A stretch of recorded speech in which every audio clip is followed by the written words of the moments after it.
হয়তো আপনার মনে কখনো এই প্রশ্ন আসতে পারে যে ইমারত কেন নির্মাণ করা হয়, কেন উৎসব পালন করা হয়, কেন মানুষ নিজেদের জন্মদিন পালন করেন, কেন দোল, বিজয়া দশমী, রাখি, দীপাবলির মতো উৎসব পালন করা হয়।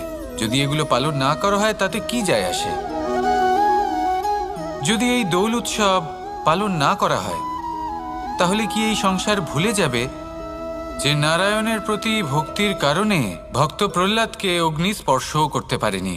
যদি বিজয়া দশমী পালন না করা হয় তাহলে কি এই সংসার ভুলে যাবে যে এই দিনে শ্রীরাম রাবণকে বধ করেছিলেন?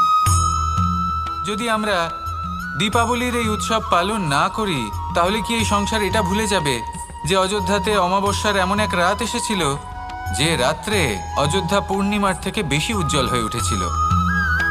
যদি এই রাখি উৎসব পালন না করা হয় তাহলে কি এই সংসারের